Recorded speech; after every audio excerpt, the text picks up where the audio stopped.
Wysteria, energy, twister.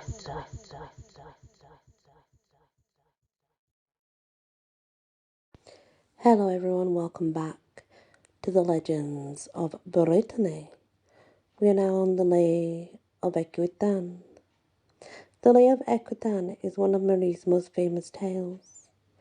Equitan was king of Nantes in Britanny and led the life of a pleasure seeker. To win approval from the eyes of fair ladies was more to him than knightly fame or honour. Equitan had a seneschal, a trusty and faithful knight, who was, to the pleasure-loving signor, as his right hand. This faithful servant was also captain of Equitan's army, and sat as a judge in his courts. To his undoing he had a wife, as fair a dame as any in the duchy of Britanny. Her eyes, says the old lay, were blue. Her face was warm in colour, her mouth fragrant, and her nose dainty. She was ever tastefully dressed and courtly in demeanour, and soon attracted the attention of such an admirer of the fair sex as Equitan, who desired to speak with her more intimately. He therefore, as a subterfuge, announced that a great hunt would take place in that part of his domains in which his seneschal's castle was situated. This gave him the opportunity of sojourning at the castle and holding converse with the lady, with whom he became so charmed that in a few days he fell deeply in love with her. On the night of the day when he first became aware that he loved her, Equitan lay tossing on his bed in a torment of fiery emotion. He debated with himself in what manner he should convey to his seneschal's wife the fact that he loved her, and at length prepared a plot which he thought would be likely to succeed. Next day he rose as usual, and made all arrangements to proceed with the chase, but shortly after setting out he returned, pleading that he had fallen sick, and took to his bed. The faithful seneschal could not divine what had occurred to render his lord so seriously indisposed as he appeared to be, and requested his wife go see to him if she could minister him and cheer his drooping spirits. The lady went to Equitan, who received her dolefully enough. He told her without reserve that the malady from which he suffered, I think it's meant to say malady, but it does say milady because of the way it's wrote, but it actually means the malady. It's just a spelling mistake in the book, guys. Some of them do have them, they're very old.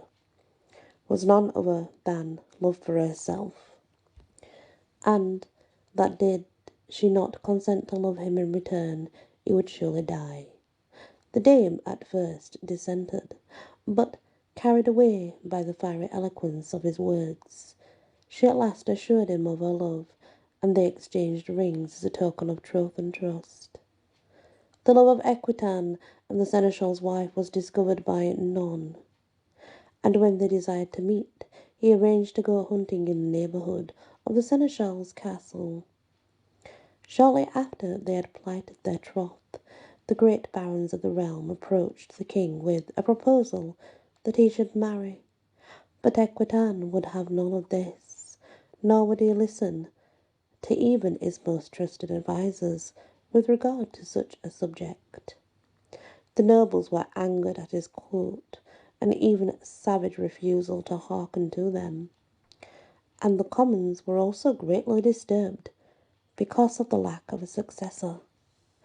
The echoes of the disagreement reached the ears of the seneschal's wife, who was much perturbed thereby, being aware that the king had come to this decision for love of her. At their next meeting, she broached the subject to her royal lover, lamenting that they had ever met. Now are my good days gone, she said, weeping, for you will wed some king's daughter, as all men say, and I shall certainly die if I lose you thus. Nay, that will not be, replied Equitan. Never shall I wed except your husband die. The lady felt that he spoke truly, but in an evil moment she came to attach a sinister meaning to the words Equitan had employed regarding her husband.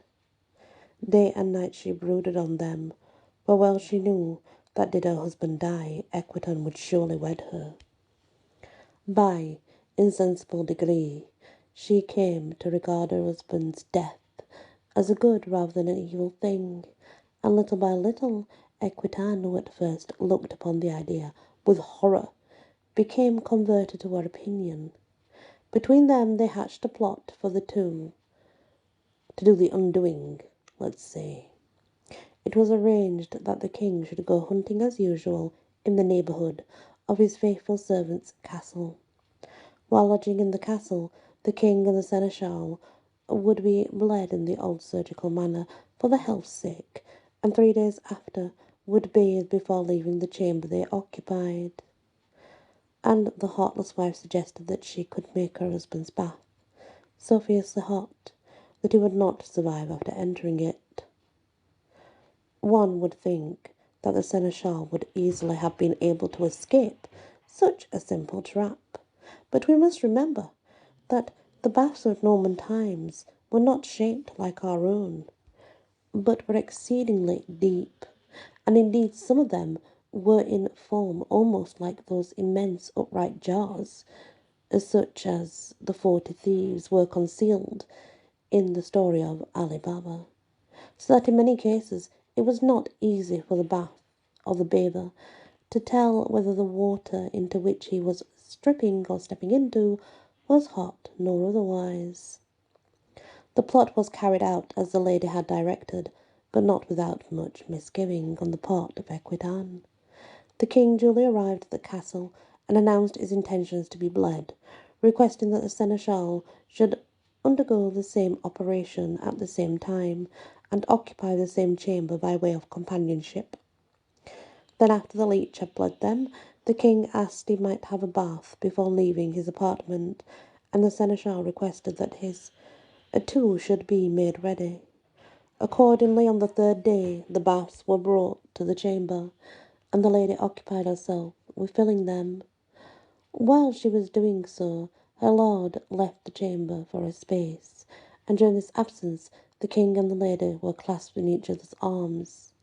So rapt were the pair in their amorous dalliances that they failed to notice the return of the seneschal, who, when he saw them thus engaged, uttered an exclamation of surprise and wrath. Equitan, turning quickly, saw him, and with a cry of despair leapt into the bath that the lady had prepared for the seneschal, and there perished miserably, while the enraged husband, seizing his faithless wife, thrust her headlong into the boiling water beside her lover, where she too was scalded to death. And that is the Lay of Equitan. Unrequited love, like Romeo and Juliet, I suppose. Thank you for listening, and Wysteria. Energy. Twister.